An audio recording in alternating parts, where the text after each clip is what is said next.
अस्सलाम वालेकुम viewers. Homeo doctor Huma पे डॉक्टर हुमा चिश्ती आपको वेलकम कहती हैं। आज का टॉपिक डायबिटीज़ है।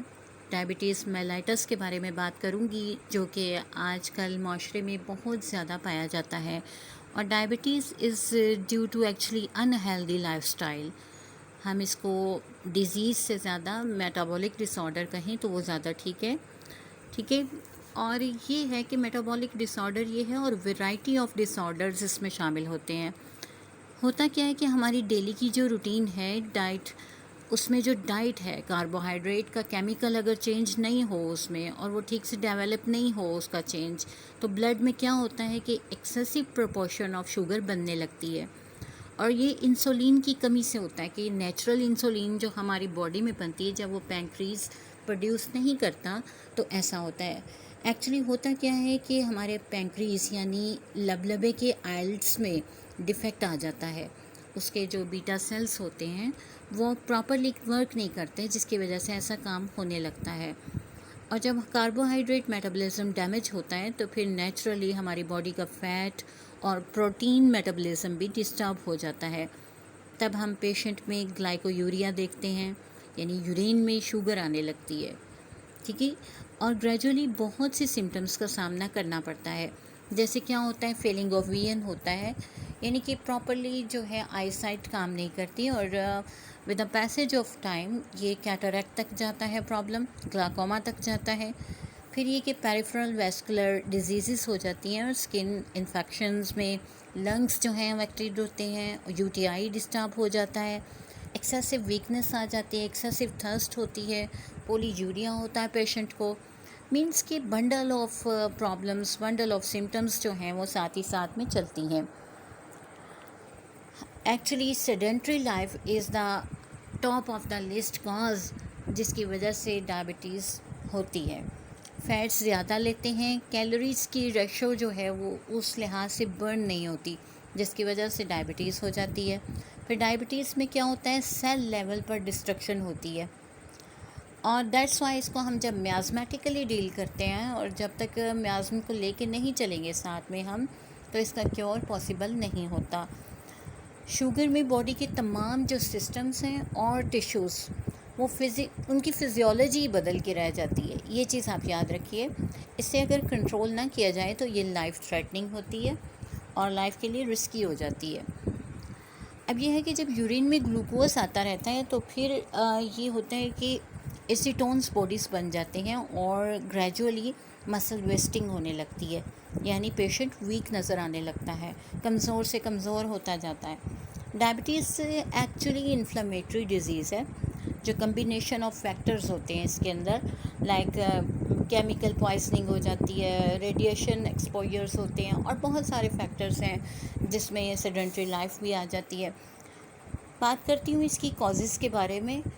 कॉजेज़ वैसे तो मैं स्लाइटली साथ ही साथ बताती रही हूँ, बट थोड़ा सा और डिस्क्राइब करती हूँ कि पैंक्रियाटिक डिस्टर्बेंसेस जब आ जाती हैं तो actually these are responsible for diabetes. लबलबा ठीक से काम नहीं कर रहा होता तो डायबिटीज़ हो जाती है। एक डिरेंजमेंट होता है, इसके इंटरनल सिक्रीशंस जो होते हैं इंसुलिन के, वो प्रॉपरली काम जब नहीं करते तो फिर ऐसा होता है। अब कुछ फैक्टर्स हैं, जैसे हेरिडिटरी फैक्टर है, यानी कि विरासतन किसी के अंदर ये प्रॉब्लम हो। ठीक है। फेमिलियल टेंडेंसी जिसे कहा जाता है कि फैमिली हिस्ट्री में हो। फिर एज फैक्टर जो है वो बहुत ज़्यादा काउंट करता है कि आफ्टर द एज ऑफ 40 हर किसी को कॉन्शियस होना चाहिए इस हवाले से, कि डायबिटीज़ के हवाले से, बिकॉज़ हम लोगों का लाइफस्टाइल ऐसा है कि किसी को भी ये प्रॉब्लम कर सकती है।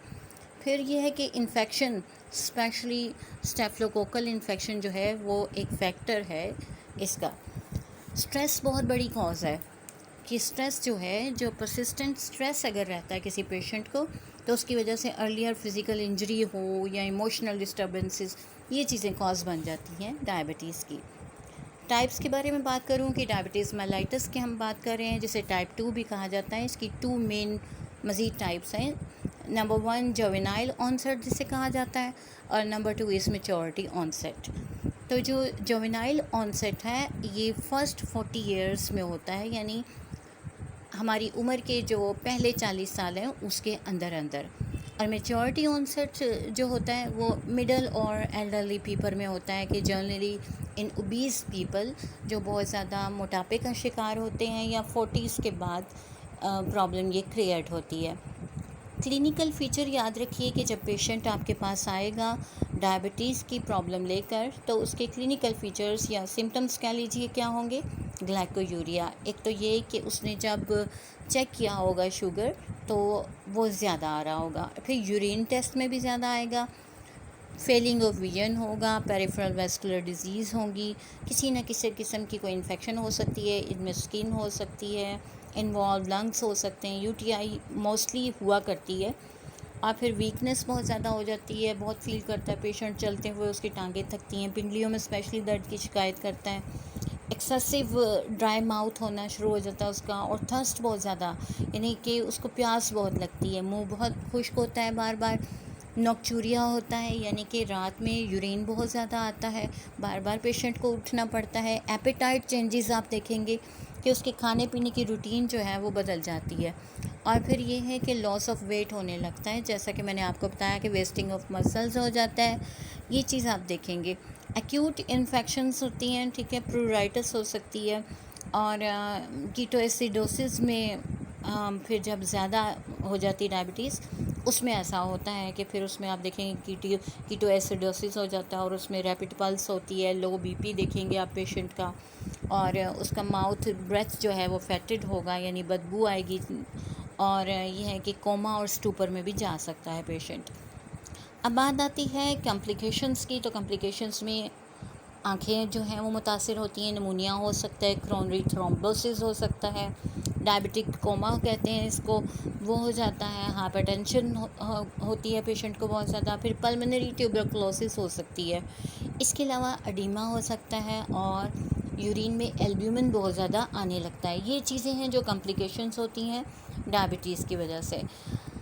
अब बात करते हैं हम कुछ डायग्नोसिस के बारे में। तो डायग्नोसिस के हवाले से, जैसे कि मैंने स्टार्टिंग में भी आपको बताया कि कुछ सिम्टम्स ऐसी पेशेंट आपके पास लेके आता है, तो हम ग्लाइकोमीटर से चेक कर लेते हैं, ठीक है, ग्लूकोमीटर से, और फिर ये है कि और भी बहुत सारे टेस्ट होते हैं जिनके ज़रिए पता चल सकता है।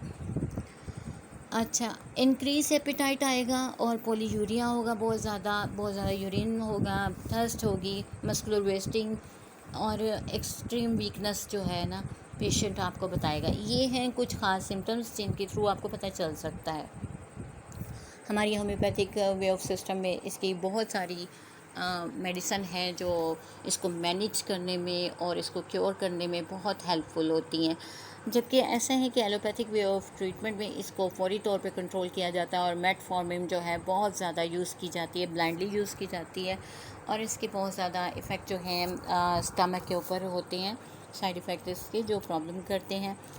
एनीवेज़, हम बात करते हैं होम्योपैथी की। तो होम्योपैथी के हवाले से हमारी मैथमेटिकली जब हम डील करते हैं तो नेट्रम सल्फ और एसिड नाइट बहुत ज़बरदस्त मेडिसन है। इसके अलावा अकॉर्डिंग टू सिम्टम हम इंसुलिनम को भी इस्तेमाल करते हैं। आर्सेनिक ब्रूम बहुत अच्छी मेडिसन है। इसके अलावा साइजीजियम को यूज़ किया जाता है, हेलोनियास को यूज़ किया जाता है, मैंने मॉस्कस को भी बहुत अच्छे तौर पे यूज़ करवाया, एसिड फॉस को यूज़ करवाया जाता है, यूरिनम नाइट्रिकम यूज़ कराई जाती है, ब्राइनिया से भी ठीक होता है पेशेंट अगर गैस्ट्रोहेपेटिक रीजन से हो उसका ताल्लुक़। इसके अलावा लैक्टिक एसिड है, और फिर ये है कि प्लम्बम है, प्लम्बमेट जो है बहुत अच्छी मेडिसन है इस सिलसिले में, फास्फोरस है, और बेंजोइक एसिड भी है, बहुत ज़्यादा अच्छी मेडिसन है, फिर पेंक्रियाटिनम है, बहुत अच्छी मेडिसन। इससे मैंने बहुत ही जल्दी जो है वो रिज़ल्ट्स अच्छे होते देखे हैं, पेशेंट की शुगर जो है वो लो हो जाती है। लेकिन याद रखिए कि पोटेंसी सिलेक्शन में किसी डॉक्टर से ज़रूर मशवरा कीजिए। आप सेल्फ़ जो है मेडिकेशन उससे परहेज़ करें, क्योंकि बहुत सारे डेंजर्स देखने में आए हैं कि पेशेंट इस तरह का काम करता है कि ख़ुद से डोज़ ले लेते हैं और उसकी वजह से कॉम्प्लिकेशंस हो जाती हैं। आज के लिए इतना ही। होप्स हो कि इसके बारे में आपको इन्फॉर्मेशन मिली होगी, और कोशिश कीजिए कि एक्स्ट्रा जो मीठी चीज़ें होती हैं उनसे परहेज़ कीजिए, और सिर्फ नेचुरल जो शुगर है वो यूज़ करिए जो फ्रूट्स में होती है। और फ्रूट्स भी उसका एक असूल होता है डायबिटीज़ के लिए कि जस्ट हैंडफुल जो होता है ना, वो फ्रूट हो या कोई चीज़ हो मीठी, वो आप इस तरह से यूज़ कर सकते हैं। इससे ज़्यादा नहीं यूज़ करते, वरना वो प्रॉब्लम क्रिएट होता है। चैनल को लाइक कर दीजिए, सब्सक्राइब करना ना भूलिए और शेयर कीजिए। Thank you so much. Comments में अपनी राय दीजिए, रिव्यूज़ देना ना भूलिए। Thank you so much.